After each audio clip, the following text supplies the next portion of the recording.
Mr. Speaker, I say to the honourable lady that discussions with EMEC are ongoing between my office, BEIS and the Levelling Up Department, and we're making progress, but there is further progress to be made, and to that end I would be very happy to offer a face-to-face meeting with EMEC. Sally Ann Hart. Number 2, Mr. Speaker. So stay. I have regular discussions with Cabinet colleagues in the Ministry of Defence. The integrated review sets out the Government's ambitions for defence and foreign policy over the next decade, and British Armed Forces personnel in Scotland play a crucial role in defending the whole of the United Kingdom and our allies, and will continue to do so. Sally Ann Hart. Thank you, Mr. Speaker. For centuries, Scotland and the rest of the UK have had a united defence stance, a military bond. Can my right honourable friend outline what assessment his department has made of the direct and indirect impacts, including economic, that Scotland benefits from as a result of being part of the United Kingdom? So stay. Mr. Speaker, the benefits are enormous. Scotland plays a crucial role in the defence of the UK and our NATO allies. The UK's strategic bases in Scotland are RAF Lossiemouth, and the UK's nuclear deterrent at Faslane serve to make the whole of the United Kingdom safer. The economic benefits for Scotland as a result of MOD investment are significant. MOD expenditure with industry and commerce in the last year alone totalled almost £2 billion. Defence investment in Scottish shipbuilding will see order books full until 2030s. Construction is underway to deliver 3 cutting-edge Type 26 frigates at BAE Systems in Govan, 5 Type 31 frigates at Babcock and Rosyth, and, Mr. Speaker, only this week the MOD awarded a £30 million contract to Babcock and Rosyth to maintain the Royal Navy's 2 aircraft carriers, securing 300 jobs for the next 10 years. Pete Wishart. Speaker, the Secretary of State will know that the Scottish Committee are conducting a series of inquiries into defence of Scotland, of which the honourable lady is an assiduous member. One of the things that we've found in our almost concluded report on the military landscape in Scotland is that only 2.5% of total military spending is spent on Scottish SMEs. What is he doing to make sure that that situation is rectified? So stay. Well, quite simply, Mr. Speaker, he mentioned the SMEs. The bulk of the spending, of course, is with British Aerospace and with Babcock, and it's billions, literally billions of pounds worth thousands of jobs. Drew Bowie. Thank you very much, Mr. Speaker. The Secretary of State has already mentioned the awarding of the contract to Rosyth Dockyard, securing 300 jobs in Rosyth, and he's already mentioned frigates and destroyers being built in the Clyde. Does he not agree with me that it's good that at least one of Scotland's governments can actually build ships that float? I think my honourable friend refers to ferries, and he's absolutely right. I think the ferries float. They just can't seem to finish them or make them work or find anything that gets close to resembling a ferry. Martin Docker to use. Thank you, Mr. Speaker. During the 2014 independence referendum, the Minister's government promised that 12,500 armed forces personnel would be based in Scotland. The current figure is more than 25% below that 2014 promise. So I wonder, with the downward pressure on the armed forces across the board, when will his government clearly admit they're never going to actually meet that target? So stay. Well, Mr. Speaker, recruitment remains healthy for young Scots, both as regulars and as reservists. And I'm sure those new recruits in Scotland are absolutely buoyed by the First Minister's new love of the nuclear alliance that is NATO. Sir Keir Starmer. Question number 3, Mr. Speaker. Minister. With permission, Mr. Speaker, I will answer questions 3 and 13 together. Our recently published energy security strategy will ensure clean, affordable and secure power for generations to come. The strategy sets out how Great Britain will accelerate the deployment of wind, nuclear, solar and hydrogen, while continuing to support the production of domestic oil and gas in the near term. Sir Keir Starmer. Thank you, Mr. Speaker. Nuclear power has proven to be a safe, cleaner and more efficient source of energy. And with the government's plans for new modular nuclear reactors, nuclear will play an important role in our energy mix and also reducing household energy bills. So does my honourable friend share my disappointment that the Scottish Government dug its heels in and refused to get behind the UK Government's drive for greater nuclear energy capacity? Minister. My honourable friend makes a very important point. Nuclear energy is a safe, clean and reliable source of power, and it will play an important role in the UK's energy mix and transition. In particular, the new technology of small modular reactors offers huge opportunities. Scotland has a long tradition of nuclear power, and we hope that the Scottish Government will be open-minded about working with us on this. Tom Randall. Mr. Speaker, Putin's illegal war in Ukraine has highlighted Europe's dependence on Russian hydrocarbons. Does my honourable friend agree that Scotland and her access to North Sea oil and gas will play a crucial role in safeguarding the United Kingdom's energy security as we transition to a greener future? Well, I do agree with my honourable friend that we must do all we can to end Europe's dependence on Russian oil and gas. The North Sea has a crucial role to play in this as we transition, in the longer run, to cleaner energy sources. This government remains committed to the domestic offshore oil and gas sector, which will continue to keep people warm and strengthen the security of supply. Dr. Philippa Whitford. Thank you very much, Mr. Speaker. Scotland has a quarter of Europe's marine energy potential, but generators in the north of Scotland are charged 15 times the rate to put electricity into the national grid. When will this team, defending supposedly Scotland's interests, actually get that sorted? Minister. Well, as the honourable lady knows, this is a matter for Ofgem, who are currently conducting a review into this. Alan Brown. Thank you, Mr. Speaker. Too often key Scottish energy projects such as the Acorn project in the North East get overlooked by this UK government. Now, if you look further east, the Port of Nigg will provide the UK's only offshore wind turbine manufacturing facility. It's expanding to be a major energy hub, including green hydrogen production and floating offshore wind assembly. So the Scottish Secretary and the Bee Secretary visit the Port of Nigg just to see the massive opportunities that exist there. Well, we are committed to developing the renewable energy sector in a whole range of ways. I recently visited, for example, the core renewable energy project in the Honourable Gentleman's constituency. This is something that we are funding directly through the City and Growth Deal project. So, yes, I'm more than happy to visit Nigg and any other centre in Scotland who's developing this technology. We are standing foursquare behind it. Robin Miller. For, Mr. Speaker. So stay. With permission, Mr. Speaker, I answer questions 4, 6, 7, 8, 11 and 15 together. The UK Government is carefully considering recommendations set out in Sir Peter Hendy's Union Connectivity Review.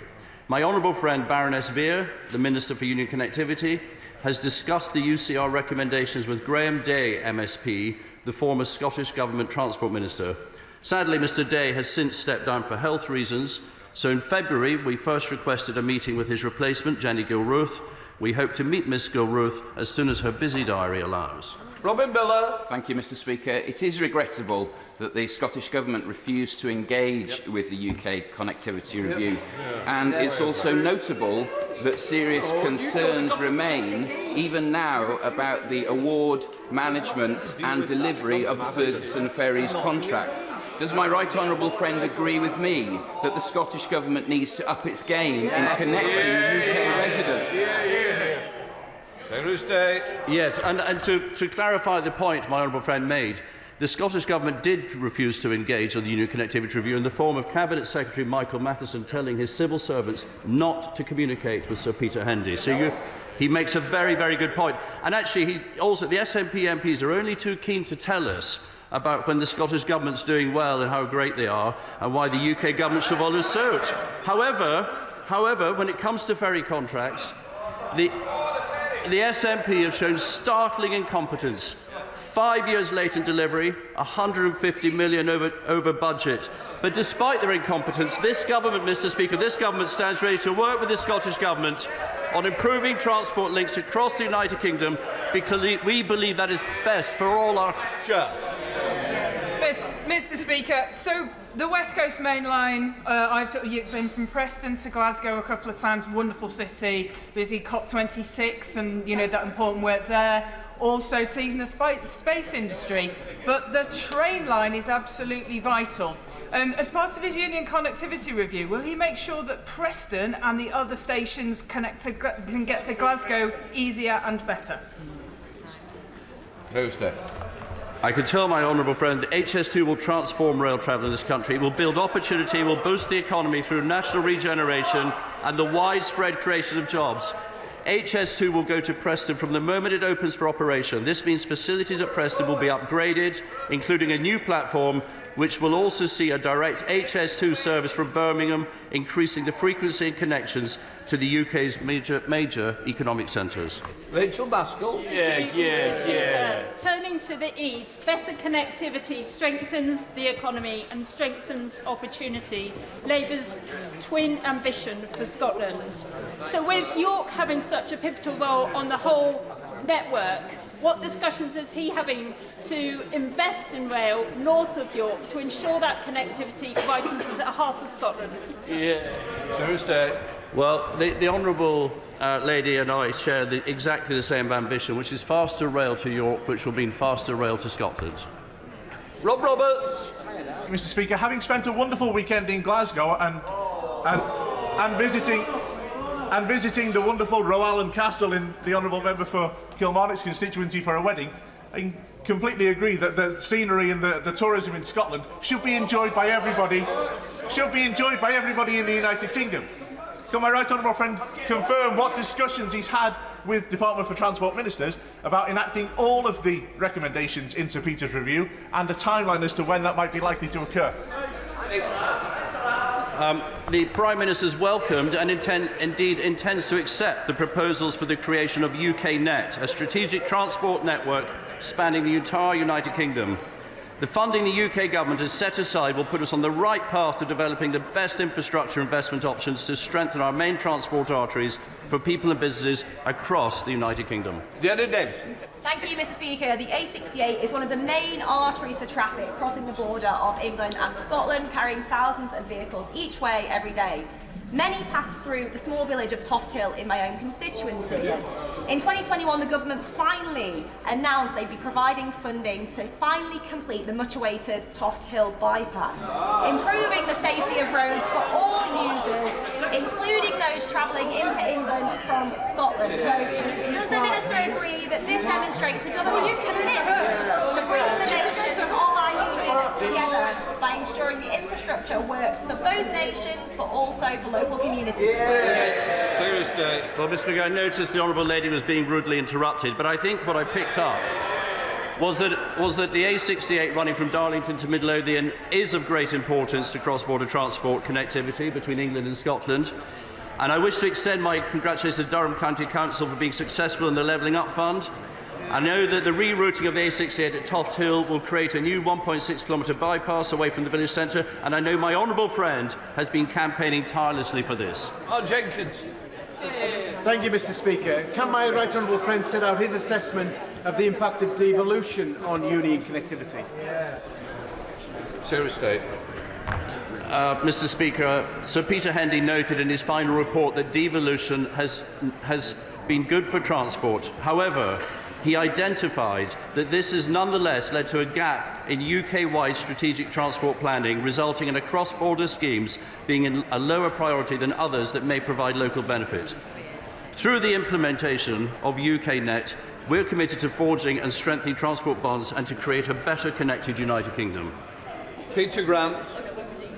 Thank you, Mr. Speaker. I don't think the Scottish Government need to take lessons on ferries from a government that awarded a massive ferry contract to a company that didn't even have a boat, but we'll leave that to one side just now. The Minister was kind enough to mention my constituency colleague Jenny Gilruth. Jenny Gilruth has something in common with every single constituency MSP ever elected in Fife, in that she's not a Conservative. The Conservatives have never won a seat in Scottish Parliament in Fife. The last Conservative member of this place lost his seat in 1987, and in wards within my constituency, entirely within my constituency, the Conservative managed one councillor compared to 8 from the SNP. So given the very clear expression of anti-Tory sentiment in Fife down through the years, what is it makes the Secretary of State think that he knows Fife's transport needs better than our local constituency MSP? Well, I think he misses the very important point, Mr. Speaker, that Miss Gilruth is the Transport Minister. We want Scotland's two governments to work together, and we believe if they engage with us, we can work on ways to improve the highways for everyone. Gregory Campbell.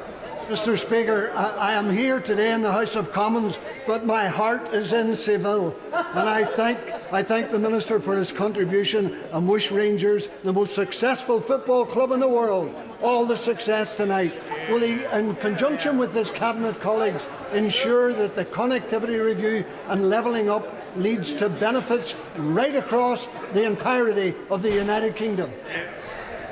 Mr. Speaker, that is, I can say to the honourable member that's absolutely our intention. I recently visited Belfast to have discussions about connectivity and how we can upgrade the 77 and the 75. We now want to work with the Scottish Government to achieve that and many other improvements. Gavin Newland. Question number 5, Mr. Speaker. Minister.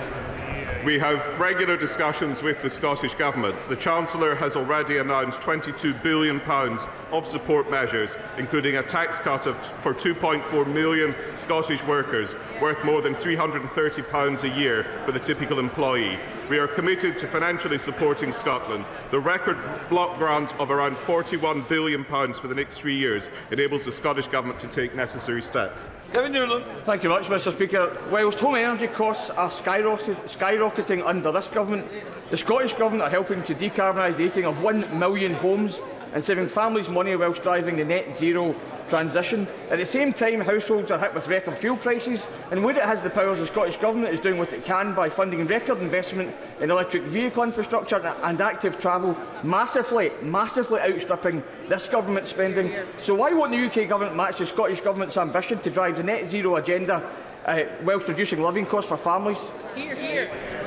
Minister. Well, I would point out to the honourable gentleman that the measures that he's announced are in part possible because of the record funding this government is giving to the Scottish Government. And I would also point to the measures that the Chancellor has announced to help with insulation, including the VAT reduction on house warming measures. We now come to Shadow Secretary of State, Ian Murray. Thank you, Mr. Speaker. Can I firstly join the Secretary of State wishing Rangers Football Club all the very best in Seville tonight, but I wish them no luck whatsoever for the Scottish Cup final on Saturday when they play the famous Heart of Midlothian Football Club. Mr. Speaker, the Cabinet was asked for ideas on how to deal with the cost of living crisis.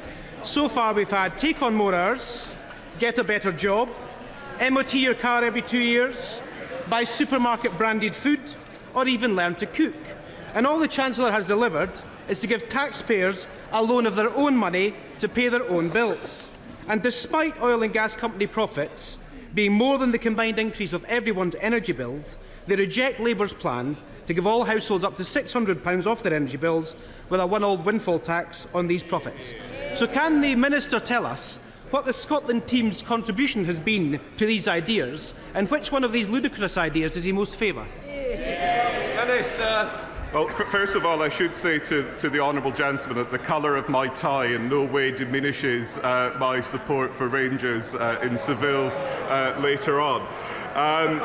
What I would point out to the honourable gentleman is that the Chancellor has already announced £22 billion of support. That includes 5p off a litre of fuel, £150 council tax rebate, the hardship fund for local authorities to support the families in the most difficulties. We have also been clear that the windfall tax to which the honourable gentleman refers is not a simple solution to every problem. We have to think carefully through what that would mean for investment and jobs and our transition to clean energy. The Chancellor made it clear yesterday he wants to see the oil and gas companies invest their profits into these schemes, and if they don't do that, no option is off the table. Ian Murray. Mr. Speaker, simply not good enough from this government. Inflation's at a 40-year high, but in reality, according to the Institute for Fiscal Studies today, it's much higher for most families. The weekly shop, the energy bill, petrol for the car, taxes, all rising to the extent that 150,000 more Scots can't pay their bills today. In 2022, too many children go to bed hungry or cold or both. The Chancellor keeps saying he stands ready to act but refuses an emergency budget. His acts so far have raised taxes to their highest in 70 years and dropped living standards by the highest amount since the 1950s. Scotland has two governments making decisions that are compounding the cost of living crisis. So can the Prime Minister, can the Secretary of State tell us what he is doing to get the Chancellor to act if he's not acting now? Well, I would point out to the honourable gentleman, the inflationary pressures are global as a result of the pandemic, as a result of the war in Ukraine and other global supply chain pressures. So this isn't an issue unique for the United Kingdom. I've already set out that the Chancellor has delivered a 22 billion support for the people of this country. He is keeping a very close eye on the situation and will intervene where necessary. And I would simply point back to his record during the pandemic when he stepped in at the right points to support the people of this country. Now come to SNP spokesperson Murray Black. Thank you, Mr. Speaker. The DEFRA Secretary advised people in poverty. The DEFRA Secretary advised people in poverty to buy value products. The Safeguarding Minister suggested that people should just work more hours or get a better paying job. And the Chancellor said that it would be silly to help people struggling with the cost of living crisis. Does the Minister have any equally useless advice to add to that of his colleagues for the people facing destitution? Well, I've already pointed out the Chancellor has given £22 billion worth of support to the people of this country. He is keeping a very close eye on the situation and will step in when is necessary. I would also point out to the Honourable Lady that if she's that concerned about the cost of living in Scotland, I would point out that her government in Edinburgh has a higher tax rate than here in the rest of the UK. Murray Black. Thank you, Mr. Speaker. Mr. Speaker, apart from the fact that that's not true, let me say that the Scottish Government already spent over £1 billion mitigating the worst of Tory cuts. Yeah. We're investing £770 million per year in the cost of living crisis. We're increasing Scottish benefits by 6%, doubling the Scottish child payment, mitigating the bedroom tax. Does he not agree it's about time his department lifted a finger? Minister. My department is providing the Scottish Government with a record level of support, £41 billion. That is helping them to deliver the policies that she refers to. They might be able to do more if they hadn't wasted hundreds of millions of pounds on ferries that don't work, or the First Minister on an independence revival tour of the United States. Right. Before we come to Prime Minister's questions, I would like to point out that the British Sign Language interpretation proceedings is available to watch on the Parliament Live TV. We now start with questions to Prime Minister Steve McCabe. Number one, sir. Minister. Mr. Speaker, I know that members across the House will want to join me in offering our best wishes to Rangers for this evening's match in Seville. Mr. Speaker, this morning I had meetings with ministerial colleagues and others, and in addition to my duties in this House, I shall have further such meetings later today. Steve McCabe. The latest State of Ageing report reveals, Mr. Speaker, that last year in this country, 9,000 people over the age of 60 died because their homes were too cold. Will the Prime Minister give a guarantee that figure will be lower and not higher this time next year? Prime Minister. Mr. Speaker, I think everybody has every sympathy with people who are facing difficulties with the cost of heating, and that is why the government has stepped up with an extra £9.1 billion, in addition to what we're doing with the cold weather payments and the warm homes allowance, Mr. Speaker, and we will continue to support people throughout the aftershocks of COVID, just as we did throughout the pandemic. Elaine Coleman. Thank you, Mr. Speaker. Figures released from the Department of Education show that last year, once again, Lib Dem-run Sutton Council became the highest rejecter of children applying for education, health and care assessments in the country. Nearly half of children were rejected compared to the national average of just 23%.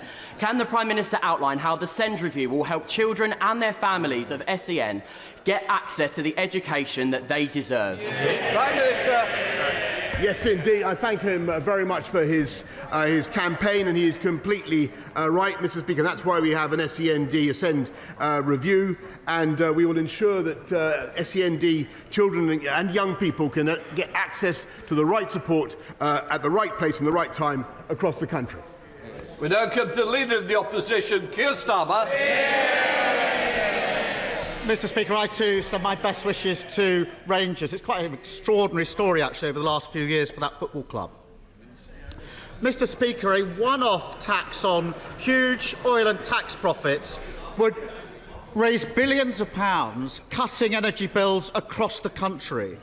The Chancellor rightly says there are two camps on this. You're either for it or you're against it. But which camp does the Chancellor put himself in? He says, neither. Well, I'm in favour of it. The question for the Prime Minister is he for it? Is he against it? Or is he sitting on the fence like his Chancellor? Prime Minister. Mr. Speaker, I think I just remind the House that the Right Honourable Gentleman struggled to define what a woman was.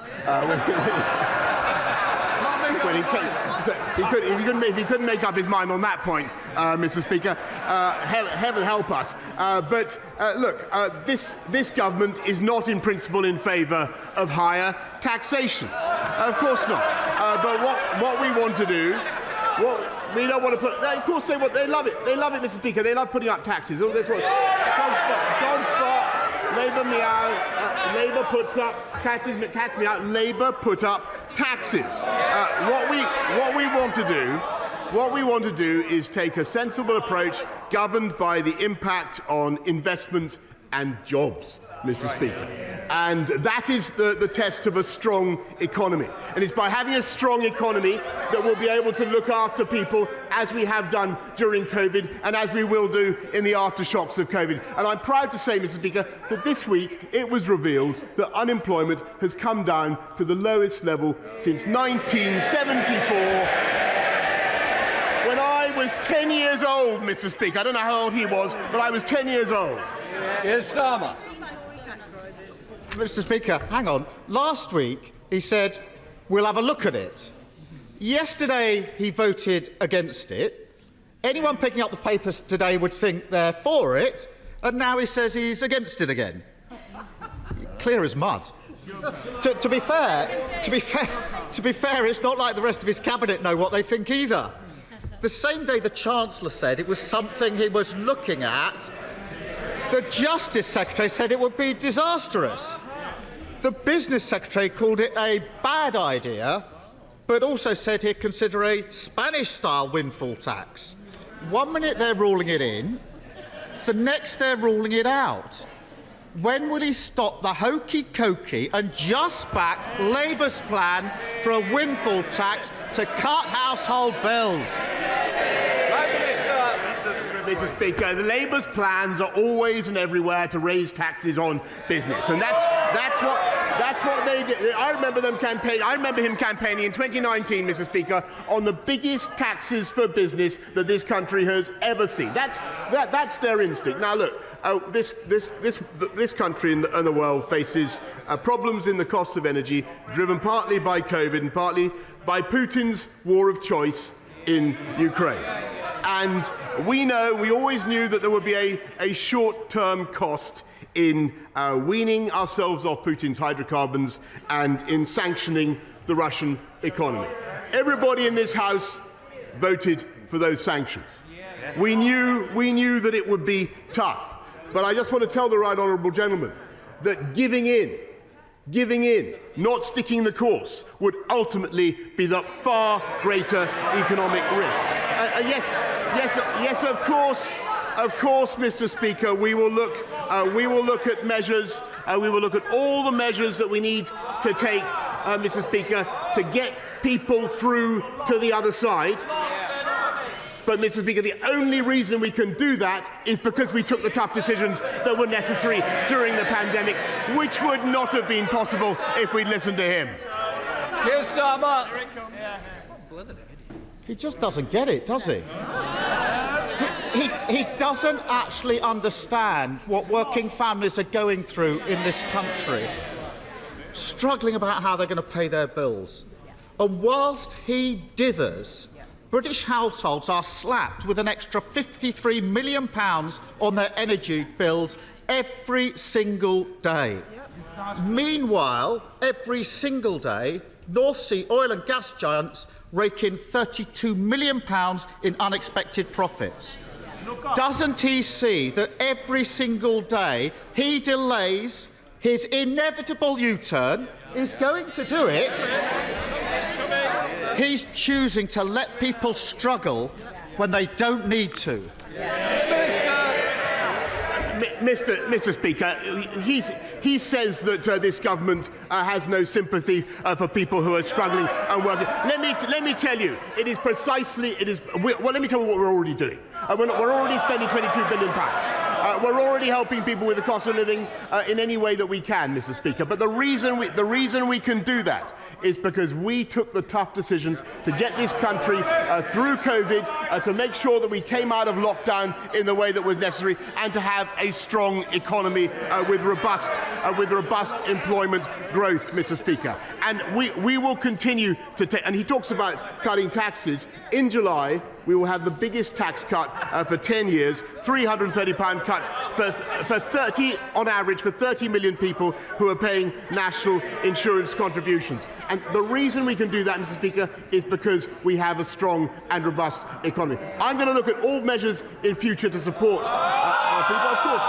Of course I am. But the only reason we can do that, the only reason our companies are in such robust health, is because of the decisions that this government has taken. Mr. Speaker, still pretending the economy is booming, still got his head in the sand in the middle of an economic crisis.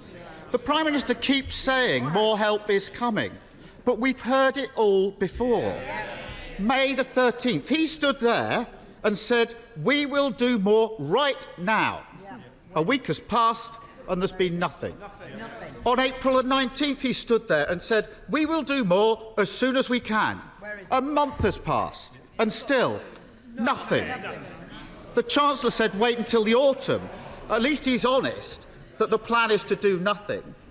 But doesn't the Prime Minister realise that working people across the country can't afford to wait while he vacillates?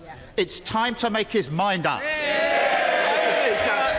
I'll tell you what's happened in the last month. We've got 300,000 more people off welfare and into work on our way to work programme, Mr. Speaker. And it is because we get people into work that those families, those people, are £6,000 a year better off. It's by getting people into work that we fix the long-term problems of this economy. His answer, Mr. Speaker, his answer, in addition to putting up taxes, his answer is to borrow more. We heard it from the Shadow Chancellor this morning. She says she wants to borrow almost another £30 billion. That's what she says. Now, do you know what that means, Mr. Speaker? It means more pressure on interest rates. It means pressure on mortgages. It means pressure on every family, every man, woman and child in this country, Mr. Speaker. That's Labour economic policy. That is why there's never been a Labour government that left office with unemployment lower than when it came in. And that's the reality. Mr. Speaker, on the day when inflation went to 9%, the highest for 40 years, I think the watching public, the least they can expect is a Prime Minister who concentrates on the cost of living crisis. Clearly, he just can't make his mind up. So let's have a look at who's for it and who's against it. On one side, the chair of Tesco, the chair of John Lewis, the chair of the Treasury Select Committee, the chair of the Education Select Committee, Lord Hague, Lord Brown, the old CEO of BP, all support a windfall tax. Even the current boss of BP says it wouldn't discourage investment. And on the other side, the member for North East Somerset. When he's not sticking notes on people's desks like some overgrown prefect, is dead set against it. When is he finally going to get a grip, stand up for the people of Britain and get on the right side of the argument? Mr. Speaker, nothing could be more transparent from this exchange than their lust to raise taxes on business. Mr. Speaker, we don't relish it. We don't want to do it. We don't want to do it. Of course we don't want to do it. We believe in jobs and we believe in investment and we believe in growth. And as it happens, the oil companies concerned are on track to invest about £70 billion into our economy over the next few years. They're already taxed, Mr. Speaker, at a rate of 40%. Mr. Speaker, what we want to see is investment in the long-term energy provision of our country, which they've signally failed to do, by the way, cancelling our nuclear power investment. He talks about the people who are suffering from high energy prices in this country today, Mr. Speaker, have previous Labour governments to blame for that mistake. And of course, we will look at all sensible measures, Mr. Speaker, but we will be driven by considerations of growth, investment and employment. And I just remind you, Mr. Speaker, that unemployment's now hit a record low, or for 50 years, I should say, and employment is now I think 500,000 people more now in paid employment, payroll employment, than there were before the pandemic began. So he's on the side of excess profits for oil and gas companies. We're on the side of working people. And there you have it. But he clearly doesn't like me pushing him on this. But the reason I keep coming back to this subject and why it's so frustrating that he hasn't acted is because so many people are living through this nightmare and they feel totally abandoned by their government. This week, I spoke to Phoenix Halliwell. A rare kidney condition means Phoenix has to do dialysis from home 10 p.m. to 7 a.m. for 5 days a week, just so he can take his daughter Rosie to school. His dialysis is life-saving, so he can't turn it off. So even though his wife, who's a midwife in the NHS, works extra shifts, during the winter, they had to turn their central heating off, and Phoenix skips meals to make ends meet. But their energy bill has still doubled. Phoenix says he feels like he's being priced out of existence. And it's not just him. Millions of our disabled, elderly, and vulnerable neighbours are at the sharp end of this crisis. They simply can't afford to live with dignity. The decisions we make here matter. The cost of indecision is enormous. People across the country need action now. The plans are already there. The Prime Minister, stop the delay. Work with us to put them in place. Do it for households that face bills they can't afford. And do it for Phoenix, who simply can't afford to wait. Mr. Speaker, I'd be grateful if you could send me the details of the sad case, because the NHS does cover the costs of those who are on dialysis, Mr. Speaker. But if you send me, and by the way, of course, they voted against the vital investment in the NHS that this country needs. And I just remind him in the House of the key point. None of this is possible. The investment in the NHS isn't possible. The £22 billion that we've already put in isn't possible. The further investment that we're going to put in isn't possible without the strong economy that this government and this country has delivered.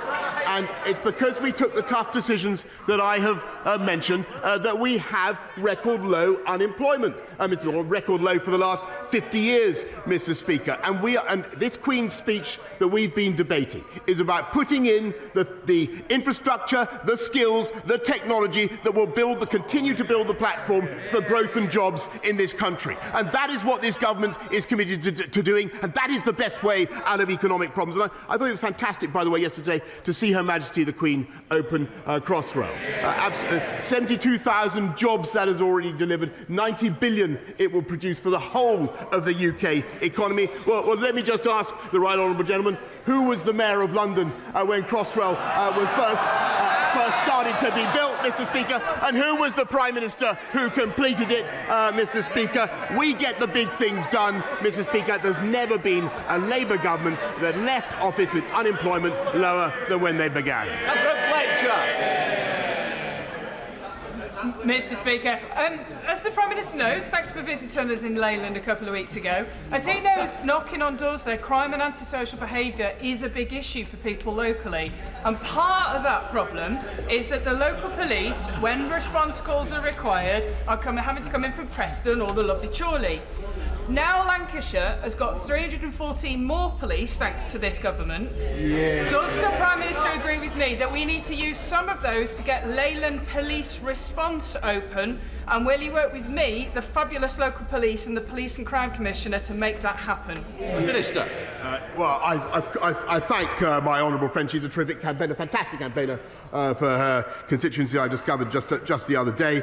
And what we're doing is recruiting more police officers. 300 more in Lancashire, 13,576 more across the whole of the country, and of course. I'd be very happy to arrange the relevant meetings so that we can continue to drive neighbourhood crime, already down 33%, drive neighbourhood crime down even further. Leader of the SNP, Ian Blackford. Thank you, Mr. Speaker. And I'm sure the whole House will want to join me in wishing Glasgow Rangers Football Club all the best in their final tonight in Seville. It's always a joy to see Scottish clubs get to the finals of European competition. Mr. Speaker, people didn't need to see this morning's official statistics to know that we're experiencing the highest inflation in 40 years. They know it because they're living with it. Families can't afford food. They can't pay their bills. And we're only at the beginning. And as always under the Tories, the poorest are punished the most. For months, people have been crying out for support. But month after month, a distracted Downing Street has failed to lift a finger to help. Does the Prime Minister still support his Chancellor's insulting statement that acting now in this cost of living emergency would just be silly? Shame. Prime Minister. Mr. Speaker, I support the Chancellor's work in lifting the living wage by a record amount, Mr. Speaker, by making sure people on universal credit pay £1,000 less in tax, by making sure that by putting another £22 billion into supporting people with the cost of living, 9.1 billion already to help people with the cost of energy, and above all, I support what he has done to deliver a strong economic foundation which makes all that possible, Mr. Speaker. My goodness, talk about an Aesop's fable.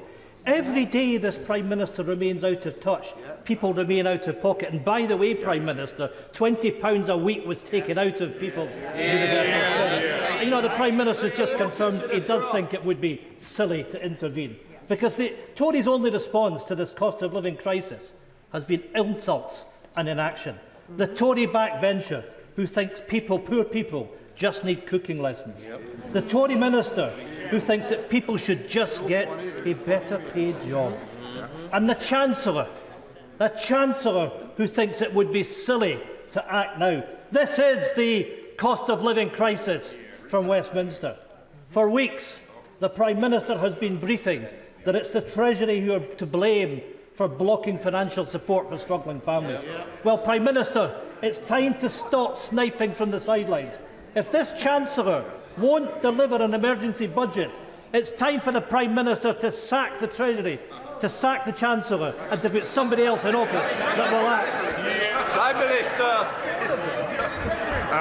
Look, Mr. Speaker, I think that the right honourable gentleman should understand that I want to get back to the crucial point. We've been through COVID. We're facing a spike in global energy prices, which has been greatly exacerbated by what Putin is doing in Ukraine. But to deal with it, of course, what we're doing is putting billions and billions already, 9.1 billion, into supporting people with the cost of energy. Cut fuel duty by record sums, Mr. Speaker, helping elderly people in all sorts of ways, not least through local councils with another £1 billion. But of course, Mr. Speaker, everybody in the country knows that we're not through this yet, and everybody can see that, and they all know that the government is going to do more. But they also know the only reason we can do that is because we have a strong economy with massively high employment, and that is the crucial thing. And it would not have been possible if we'd listened to the members opposite. Absolutely.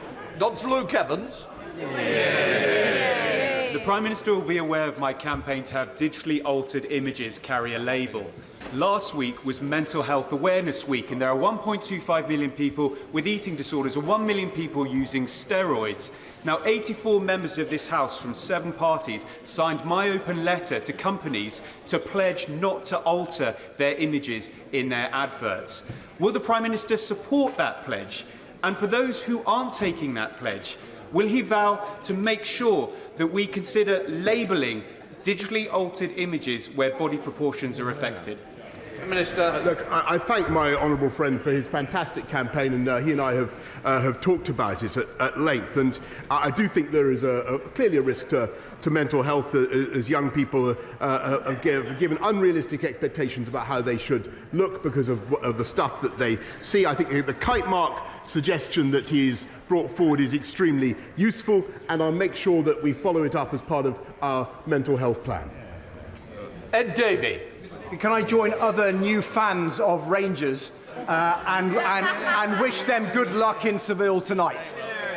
Mr. Speaker, British farmers are the best in the world. They could play a big part in the answer of how families and pensioners put food on the table during the cost of living emergency. But from Caithness to Cumbria, from Shropshire to Devon, farmers' own input costs are spiralling upwards. Animal feed up 60%, Mr. Speaker. Fertiliser prices more than doubled. Yet instead of helping Britain's own food producers, the government is slashing the support payments that farmers rely on, sometimes for up to 50% of their income, even before a new scheme is in place. So will the Prime Minister meet with farming leaders and myself to understand the extreme challenges they are facing so our farmers can do their bit to help families and pensioners afford to put food on the table during this economic crisis? Prime Minister. I thank the right honourable gentleman. I can tell him that yes, I do recognise the challenges that farmers are facing with the costs of their inputs in fuel and in fertiliser, and that's why we're working so hard to abate those costs. But what we've also got to do, and not just cutting duty, but everything else that we can do to ensure that we fix the energy crisis. But what we are also doing, Mr. Speaker, is championing UK food and farming, which has fantastic export markets around the world and now has 70 free trade deals to exploit in a world avid, as he rightly says, for delicious, wholesome, nutritious UK food and drink. And I'd be very happy to organise the relevant meeting with the right honourable gentleman. Julie Balson. Thank you, Mr. Speaker. Would my right honourable friend join me in thanking my constituents in Hertford and Stortford, who are offering help and refuge to Ukrainians suffering from and fleeing the Russian invasion? And can he set out how his visit to Sweden and Finland ensured closer cooperation with our allies to secure the long-term stability and security of Europe, as my constituents are rightly concerned about ongoing Russian aggression? Minister.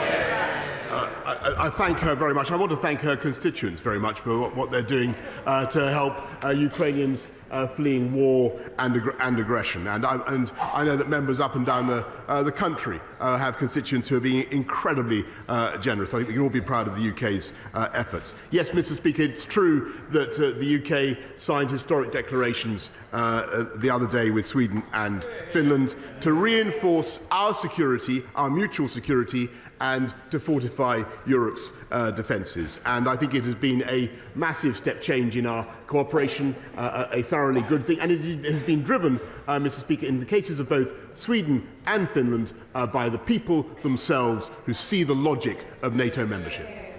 Mr. Brandishaw. Thank you, Mr. Speaker. The Home Office, Health and others now regularly take 6 months to respond to letters to ministers. Immigration cases wait years to hear anything at all. But instead of putting resources into fixing this unacceptable problem, the Prime Minister is choosing to fire thousands of civil servants. And his ministers wander around Whitehall putting post-it notes on desks he thinks looks too empty. Will the Prime Minister personally look into this issue and instruct his ministers and civil servants to give our constituents the attention they deserve? Prime Minister. I thank him very much, but I have to say that, Mr. Speaker, I must respectfully disagree with the implication that for the civil service that working from home is everywhere as productive as being in the office and returning. And I simply don't accept that. I do think that we will become more productive and more efficient if, on the whole, we find ways to get back to our desks. Richard Holden. Thank you very much indeed, Mr. Speaker. Following my campaign, Wittenley Weir Primary School is now being granted £350,000 for improvement works by Durham County Council. The only time that this has happened is now, after Labour lost control of the council, the first time in over 100 years last year. Villarreal School, Ledgate Primary School and Concert Juniors in North West Durham are also going to be applying for the Condition Improvement Fund. So can I urge my honourable friend to ensure that those cases are taken as seriously as possible? But would my right honourable friend more broadly agree with me that education is a cornerstone of levelling up and ensuring more good jobs are available locally in County Durham too? So there's more than just a place to bring friends for a social evening of beer and takeaway curry, and an even better place to live, work and bring up a family. Sorry, Prime Minister, just I've got a real problem. Some people aren't going to get in, and we've seen the time now, and we're only on question 16.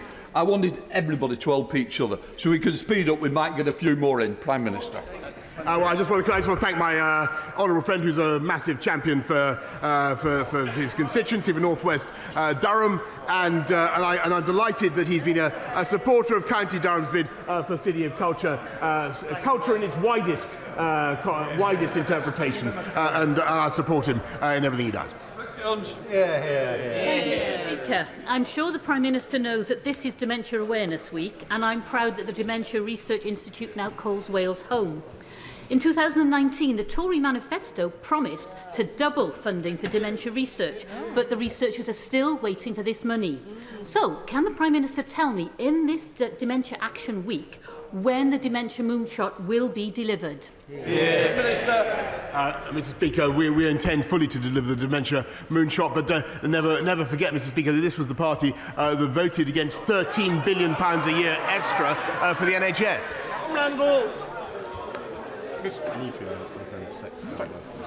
Mr. Speaker, I know that I'm not alone in dealing with many constituents facing delays to renewing their passports and driving licences. In Godling, there have been cases of family reunions in jeopardy and drivers nearly having job offers withdrawn because of delays to renewals. Can my right honourable friend assure me that everything is being done that is possible to be done in government to address this problem, so we can get the good folk of Godling back on the road and away for their holidays? Minister.